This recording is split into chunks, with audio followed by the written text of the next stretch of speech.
오늘은 단재강세 4478년 배달 4354년 양력 1월 25일 음력 섣달 열사흘.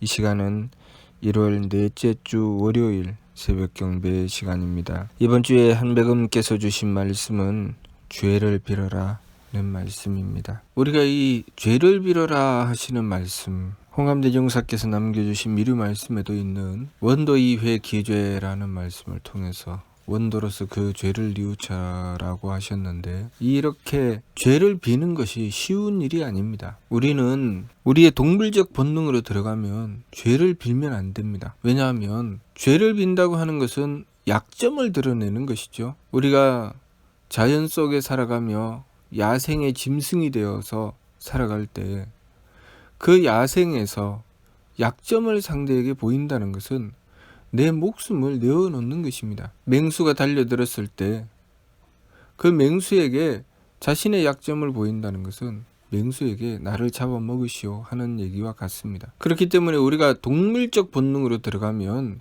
절대로 죄를 빌 수 없습니다.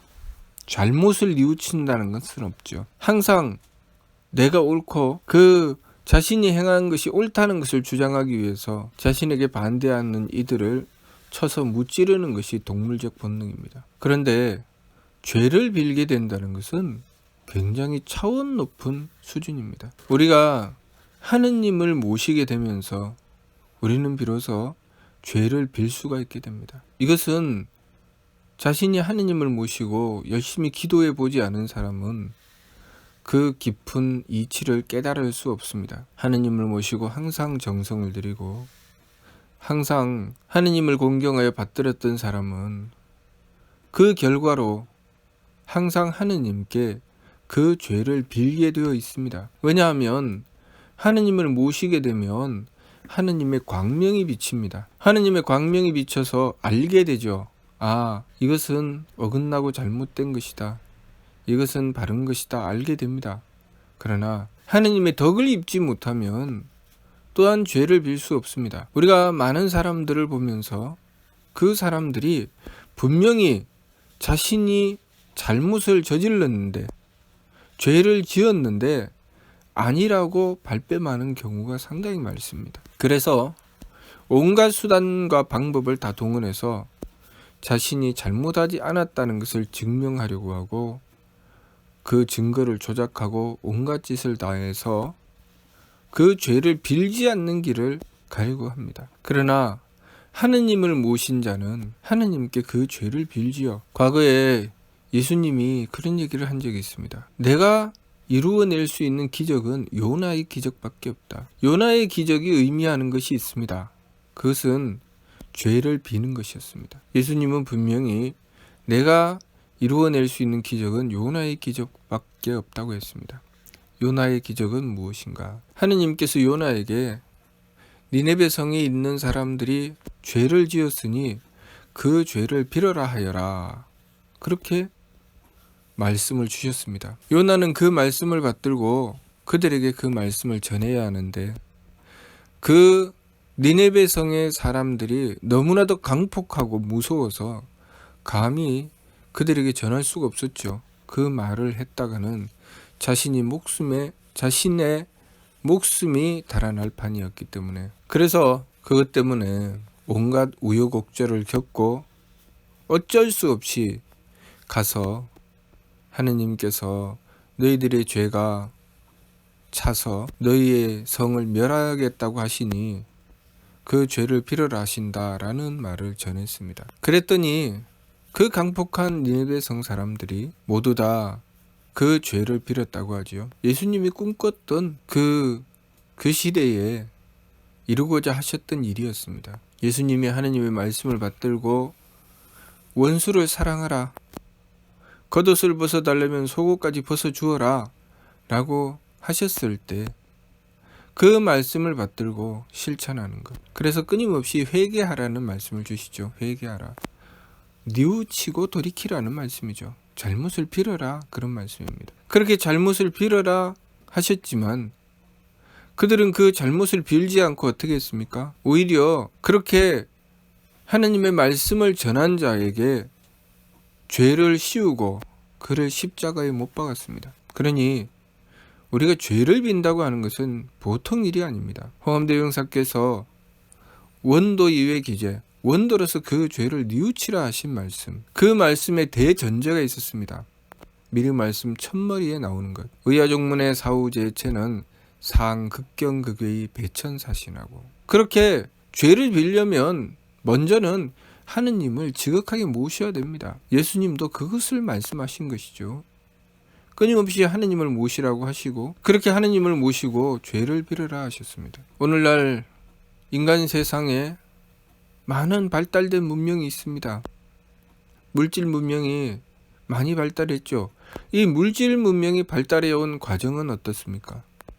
끊임없이 반성한 것입니다. 이치에 맞는가 맞지 않는가를 살피고, 이치에 맞지 않는 것은 반성하여 돌이키고, 또 이치에 맞추려고 하고, 그렇게 끊임없이 반성하여 돌이켜 나가며 발전해 나온 것입니다. 반성과 돌이킴이 없다면 발전이라는 있을 수가 없습니다. 하느님께서 우리에게 죄를 빌어라 하시는 것, 그 말씀은 우리의 성장과 발전을 말씀하시는 것입니다. 이번 주에 한백음께서 죄를 빌어라 라는 말씀을 주시기 전에 우리에게 지난주에 주셨던 말씀이 있지요. 한백음을 위하는 것이 나를 위하는 것이다. 하느님을 모시라는 말씀이죠. 또 착하며 한백음을 모셔라. 착함을 지켜서 하느님을 모실 수 있는 길을 열고, 그리고 하느님을 모시라는 것입니다. 또 한백음을 모셔라. 하느님을 모시라는 말씀입니다.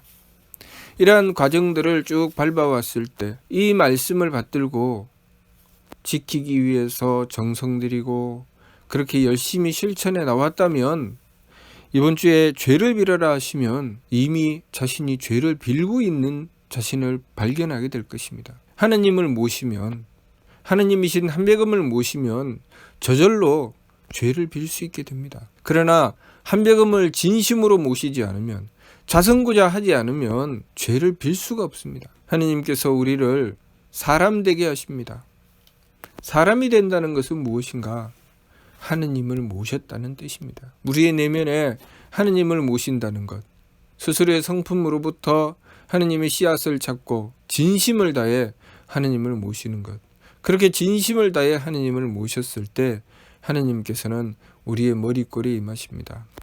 그리고 하느님은 유대덕대의 대력, 큰 덕과 큰 지혜와 큰 힘을 가지셨다고 했습니다. 하느님께서 우리에게 덕을 베풀어 주시고 지혜를 주시고 그리고 능력을 주실 때 우리가 해야 할 일은 하느님의 덕을 받들고 지혜를 받들고 하느님의 힘을 받들 때 나의 부족한 마음, 모자라는 생각, 잘못된 행위를 뉘우치고 반성하는 것입니다. 그 죄를 비는 것입니다. 그렇지 않으면 하느님께서 주시는 덕과 지혜와 힘을 받아들일 수가 없습니다. 내 것을 고치지 않으면 하느님께서 주시는 것을 받을 수가 없죠. 내가 지난날 악함을 가지고 죄를 지어서 재앙을 받게 되었습니다. 그 재앙에서 벗어나려면 빌어야 되죠. 뉘우치고 돌이켜야 합니다. 우리가 하느님을 모시고 원도하고 정성을 들이면 하느님께서는 우리의 죄를 걷어주시려고 하실 것입니다. 우리가 그 죄를 걷어낼 수 있는 길은 오직 하나, 비는 길밖에 없습니다. 그 죄가 우리의 전생에 지어놓은 죄였던, 또 이 세상 이번 생의 삶을 살아가면서 내가 어린 시절에 지난 과거에 저질렀던 죄든, 또 나도 모르게 나는 알지 못하는 가운데 저질렀던 죄든, 또는 우리의 조상들이 저질렀던 죄든, 어찌되었든 우리가 우리의 삶 속에 존재하고 있는 우리의 지난날의 죄를 하느님께 빌면 그것은 우리의 발전을 기약하게 되는 것입니다. 하느님께서 우리에게 죄를 빌어라 하시는 것은 죄를 빌고 발전하라는 말씀이죠. 그러니 우리가 죄를 빌게 되면 하느님을 모셔야 합니다. 하느님이신 한백음을 모시고 지극하게 원도하고 정성 들여야 됩니다. 그냥 죄를 빌려고 하면, 아, 죄를 빌라고 하셨지, 그래 죄를 빌어야 되겠다, 그래서 생각은 죄를 비는데 마음이 냉랭해집니다. 마음이 죄를 빌지를 않습니다. 내가 왜? 뭐 때문에 내가 죄를 빌어? 내가 뭘 잘못했다고? 내가 그렇게 한 것은 그럴 수밖에 없었어. 그럼 너희들은 안 그러냐? 나만 그래? 야, 너무하네. 억울하네. 이렇게 됩니다. 그러나 우리가 하느님을 모시게 되면, 하느님이신 한배금을 모시게 되면 하느님의 덕과 지혜와 힘을 받기 때문에 그 누구에게 핑계를 대고 그 누구를 탓하기 전에 하느님을 모시고 그 문제를 해결하기 위해서 하느님께 그 죄를 빌게 되는 것입니다. 그 좋은 본보기가 과거에 홍암대종사께서 온갖 더러운 꼴을 다 당하셨습니다. 그때는 일제의 침략을 받아서 국권을 잃고 한배금을 모시려고 동분서주할 때 온갖 험한 꼴을 다 당하셨습니다. 그렇게 하시면서 홍암대종사께서는 그들을 탓한 것이 아니라 내가 이 문제를 정성으로 풀어야 되겠구나 라고 생각하신 것입니다. 왜냐하면 홍암대종사께서는 항상 한배금을 모시고 있었기 때문입니다. 항상 한배금을 모시고 지극한 정성을 들이며 자신의 모든 것을 다 바쳐 하늘의 뜻을 받들었기 때문에 당연히 그 문제를 이것은 어느 나라의 탓, 어떤 놈들의 탓, 누구 때문이야 한 것이 아니라 내가 지난 과거에는 한배금을 모시기 전이라 그들의 죄를 허물하여 오적을 암살하려고 했고 일본을 무찌르려고 했다. 그러나 내가 한배금을 모신 다음부터는 하느님을 모신 자로서 지금 그 과거와는 생각이 다르다라고 분명히 조선 총독이나 일본 총리에게 순명조천하실 때 보낸 서신을 통해서 밝히셨습니다. 그러니 한배금을 모시고 지극하게 정성을 들이신 홍암대종사께서 내가 이 문제를 정성으로 풀겠다라고 생각하신 것은 당연한 것입니다.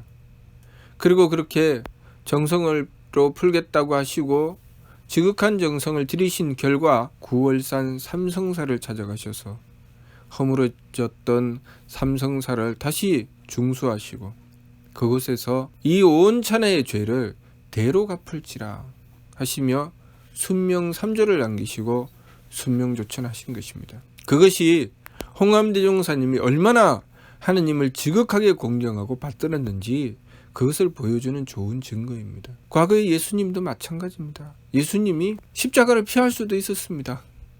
예루살렘에 들어가려고 했을 때 제자들이 말렸죠. 왜 거기를 들어가려고 하십니까? 무슨 꼴을 당하려고요? 우리 지금 잘 되고 있는데.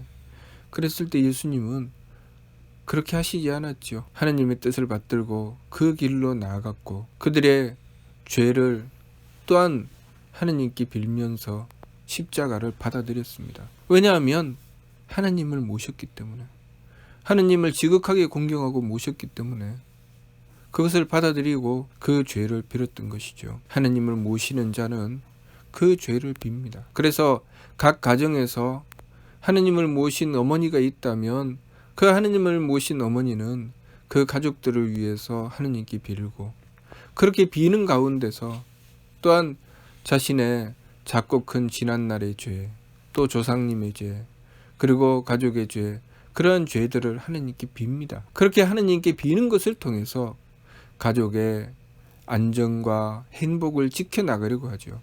그래서 항상 빌죠. 우리의 조상님들이 장독대에 물을 떠놓고 하늘을 향해서 빌면서 그렇게 어리석고 부족한 저희가 무엇을 알겠습니까?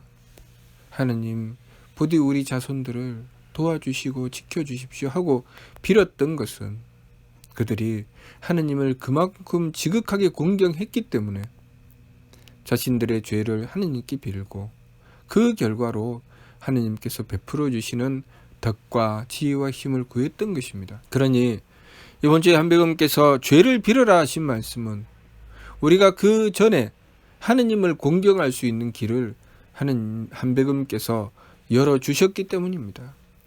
우리가 한배금을 공경하고 받들어 정성 들이고 한배금을 모시지 않으면 우리는 죄를 빌 수가 없습니다. 우리가 죄를 빌어야 비로소 한배금의 치화를 받을 수가 있습니다. 제일 먼저는 착해야 하는데, 착해야 하느님의 사랑을 받는데 하느님의 사랑을 받기 위해서는 하느님을 공경해야 됩니다. 하느님을 공경하고 받들면 하느님께서 우리 인간들에게 사람의 길을 열어주시고 그 길을 가르쳐 주시죠. 그렇게 가르쳐 주셨을 때 그 진리의 말씀 속에 반망 직진이 있는 것입니다. 망령됨을 돌이키고 참됨으로 나아가라. 망령됨이 다하는 곳에 참됨이 드러난다. 그렇게 지난날의 죄를 하느님께 빌었을 때 우리는 비로소 짐승의 마음에서 사람의 마음으로 바뀌는 것입니다. 짐승처럼 싸우고 다투며 내가 조금이라도 손해를 볼까봐 조금도 양보하지 않고 으르렁거리며 물고 뜯고 싸우던 그러한 우리의 마음이 하느님께 빌기 시작하면서 덕과 사랑으로 그 마음이 바뀌게 됩니다. 그것이 사람이죠. 오로지 제 이익을 위해서 남이야 죽든 살든 제 마음대로 살아가려고 하는 존재는 사람이 아니고 짐승입니다. 그래서 우리가 하느님을 공경하고 받들어 하느님의 가르침을 받들게 되면 그 죄를 빌게 하십니다. 그렇게 죄를 빌고 나면 하느님께서 하느님의 힘을 주셔서 치화하여 다스려 주십니다. 그래서 행하는 일마다 성사시켜 주시니 우리가 하느님의 말씀, 죄를 빌어라 하시는 말씀을 받들었을 때 우리가 한배금을 모시고 우리의 일에 성사됨을 얻게 되는 바로 직전에 와 있다는 것을 우리가 알아야 합니다. 우리가 한배금을 모시고 지극하게 공경하고 정성을 들이다가 보면 어느 순간에 한배금께서 죄를 빌어라 하실 때가 있습니다. 그 죄를 뉘우치고 반성하라고 하실 때가 있습니다. 그러면 반드시 빌어야 합니다. 그러면 그 결과로 하느님이신 한배금께서 우리가 행하는 일에 성사됨을 이루어 주신다는 것. 그래서 우리가 행하는 일마다 한배금께서 가르쳐 주시고 그리고 지켜주시고 이루어 주신다는 것, 우리가 그것을 알아야 하겠습니다. 무슨 뜻인지 이해가 됩니까? 마치도록 하겠습니다.